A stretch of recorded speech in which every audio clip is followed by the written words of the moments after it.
और आज captain colonel शहीद शेर खान साहब की बरसी का दिन भी है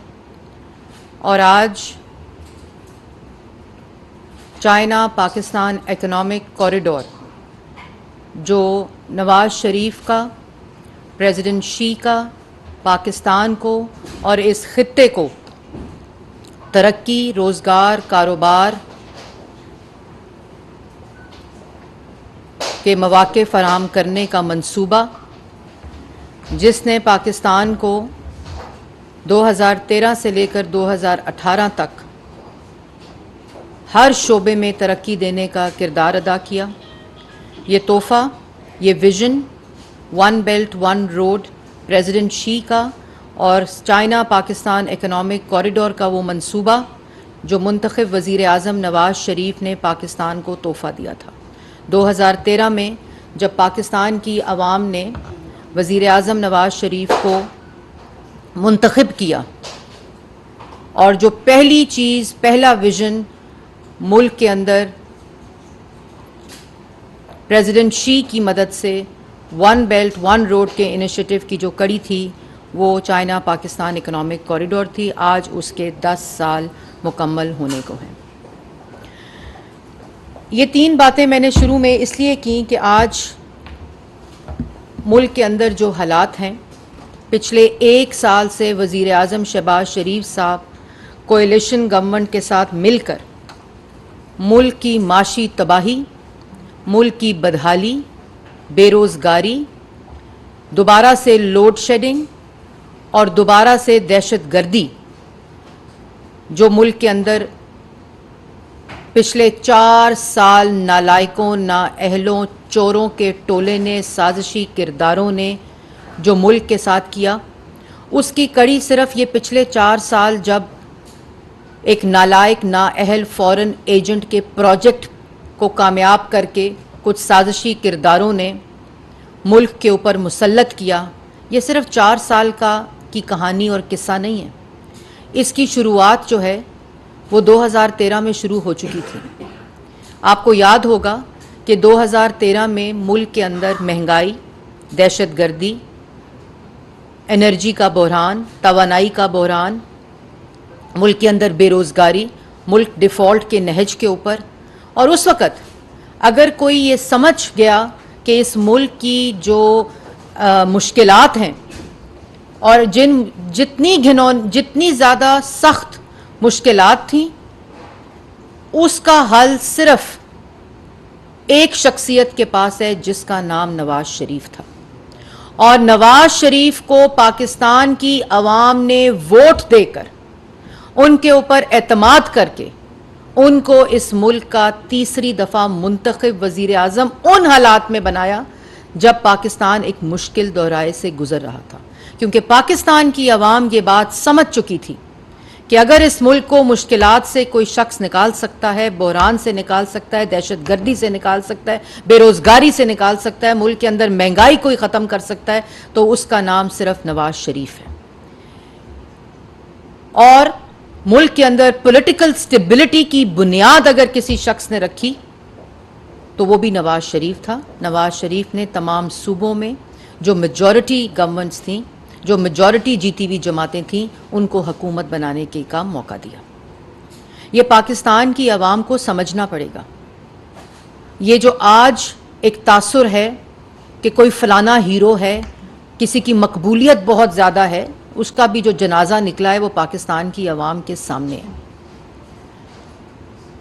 वो तमाम चीज़ें आज नौजवानों को जो 2013 में शायद छोटे थे, उनको शायद याद ना हो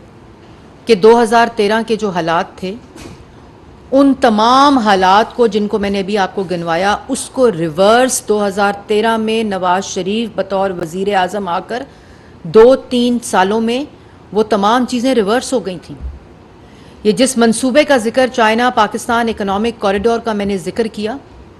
यही शक्लें जो आज मुल्क जला रही हैं, यही शक्लें जो आज माशी तबाही मचा कर गई हैं, यही किरदार जो मुल्क के अंदर मुल्क को जला रहे हैं, मुल्क के अंदर पॉलिटिकल इंस्टेबिलिटी फैला रहे हैं, मुल्क की आवाम को, नौजवान को बेरोजगार करके गए हैं, मुल्क को महंगाई के हवाले करके गए हैं, मुल्क की आवाम और नौजवानों के गले में बेरोजगारी का फंदा डाल के गए हैं, मुल्क की मईशत को तबाह करके गए हैं। यही किरदार 2013 और 14 में चाइना पाकिस्तान इकोनॉमिक कॉरिडोर को रोकने के लिए कंटेनर पर खड़े थे, आपको याद होगा। लेकिन शायद उन बच्चों को आज याद ना हो जो आज यूनिवर्सिटी और कॉलेजेस में हैं। वो तमाम फुटेजेस मौजूद हैं, वो तमाम मीडिया रिपोर्ट्स मौजूद हैं कि एक शख्स कंटेनर पर खड़े होकर, जब प्रेसिडेंट शी के आने की खबर आई कि सीपेक को लॉन्च करना है, सीपेक को शुरू करना है, तो यही शक्लें, यही किरदार, यही साजिशी किरदार, यही फितना और फसाद मचाने वाले किरदार मुल्क की तरक्की के खिलाफ कंटेनर के ऊपर खड़े थे और चढ़े हुए थे। उसी कंटेनर थे सिविल नाफरमानी की तहरीकों की कॉल्स देते थे, इसी तरह मुल्क जलाने की कॉलें देते थे, फलानी डेट को फलानी मुल्क की शाहराह बंद कर देंगे, इसी तरह के नारे लगाते थे। ओए आईजी मैं तुम्हें छोड़ूंगा नहीं, इधर डी चौक पे खड़े होकर मुल्क को जलाने की बात करते थे, मुल्क के मुंतखब वजीर आजम को वजीर आजम हाउस से घसीटने की बात करते थे, इसी सुप्रीम कोर्ट के बाहर गंदे कपड़े शलवारें लटकाते थे। क्यों? क्योंकि मुल्क में सीपैक आ रहा था, क्योंकि मुल्क के अंदर नौजवान का रोजगार आ रहा था, क्योंकि इस मंसूबे के तहत मुल्क के अंदर एनर्जी के प्रोजेक्ट्स आके लोड शेडिंग खत्म हो रही थी। लेकिन नवाज शरीफ ने इस फितने, फसाद और साजिशों का मुकाबला करते हुए अपने विजन और मिशन के मुताबिक अवाम की खिदमत की। इस मुल्क से IMF का आज IMF के प्रोग्राम पे चीखना, रोना और पिटना डाला हुआ है। हमने तो नहीं लाया IMF का प्रोग्राम, वजीर आजम शहबाज शरीफ ने तो IMF के इस प्रोग्राम पे दस्तखत नहीं किए थे, नवाज शरीफ तो ये प्रोग्राम नहीं लेकर आया था, पाकिस्तान मुस्लिम लीग नून तो इस प्रोग्राम के ऊपर साइन नहीं किया था। नवाज शरीफ ने, वो वाहिद वजीर आजम था जिसने IMF के वाहिद प्रोग्राम को मुकम्मल करके उसको खुदा हाफिज कहा था और इस मुल्क की मईशत को खुद मुख्तार किया था, इस मुल्क की मईशत को अपने पांव पर खड़ा किया था और IMF के प्रोग्राम को मुकम्मल करके मुल्क की तारीख का वाहिद और पहला IMF प्रोग्राम था और वाहिद वजीर आजम था जिसने कहा कि कर्जों की से निजात इस मुल्क को दिलानी चाहिए और मुल्क के नौजवान को खुद मुख्तार और मुल्क की मईशत को खुद मुख्तार होना चाहिए, सीपैक के जरिए होना चाहिए, मुल्क की माशी इस्तेहकाम के जरिए होना चाहिए, मुल्क के अंदर पॉलिटिकल स्टेबिलिटी के जरिए होना चाहिए, मुल्क के अंदर IT के जरिए होना चाहिए, ज़राअत के जरिए होना चाहिए, मुल्क की एक्सपोर्ट्स के जरिए होना चाहिए, अपने रिसोर्सेस के तई मुल्क की मईशत को इस्तेहकाम देना चाहिए। और वो करके दिखाया, सिर्फ नारे नहीं लगाए थे। जब 2013 में आए और 2016 तक 17 तक मुल्क के अंदर 14,000 मेगावाट बिजली बन चुकी थी, मुल्क के अंदर बिजली के मंसूबे लगकर लोड शेडिंग खत्म हो चुकी थी, मुल्क के अंदर सीपैक आकर प्रोजेक्ट शुरू होकर अवाम को रोजगार और कारोबार मिल चुका था, मिल रहा था, वो सम्राट आ रहे थे। मुल्क के अंदर पाकिस्तान की तारीख का सबसे बड़ा दहशतगर्दी का जो सबसे बड़ा ऑपरेशन जो था ज़रबुल अज़ और रद्दुल फसाद, वो मुकम्मल होकर मुल्क से दहशतगर्दी खत्म हो चुकी थी, मुल्क की मईशत को इस्तेहकाम मिल चुका था, मुल्क के डिफॉल्ट का जो खतरा था वो मुल्क की माशी इस्तेहकाम में तब्दील हो चुका था, मुल्क के अंदर महंगाई मुल्क की तारीख की सबसे कम तरीन सतह के ऊपर थी, मुल्क की तरक्की की शरह पाकिस्तान की तारीख की सबसे बुलंद तरीन सतह के ऊपर थी। कौन कर रहा था ये चेहरे, ये साजिशें, ये फ्रॉड शक्लें? ये चेहरे तो कंटेनर पर खड़े थे जो इन तमाम तरक्की के मंसूबों को रोक रहे थे। लेकिन एक वो शख्स जिसने अपना मिशन और अपना विजन सिर्फ मुल्क की तरक्की बनाया हुआ था, इतनी बड़ी खिदमत करने वाले के साथ इतनी बड़ी ज्यादती,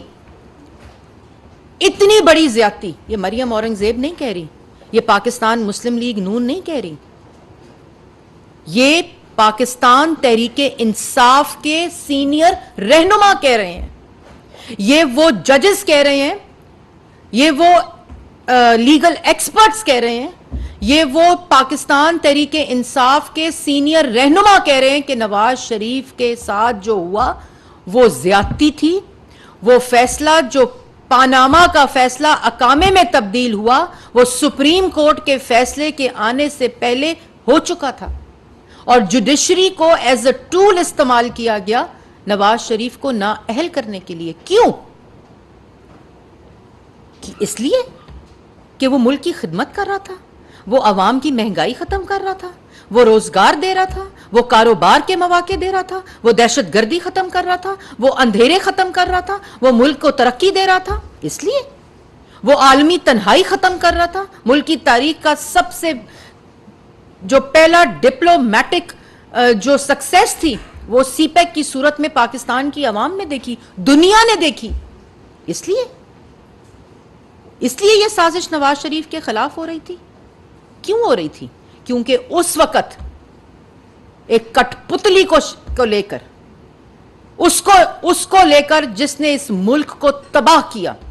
और इससे पहले कि मैं आपको मजीद एक और चीज बताऊं, वो जरा क्लिप चलाएं जो रात को पाकिस्तान तहरीके इंसाफ के वकील, पाकिस्तान तहरीके इंसाफ की कोर कमेटी के सीनियर रहनुमा और जिस वक्त पैनमा और धांधली का जो तमाशा हो रहा था उसकी कमेटी के जो चेयर थे हामिद खान साहब, उन्होंने क्या बात कही है।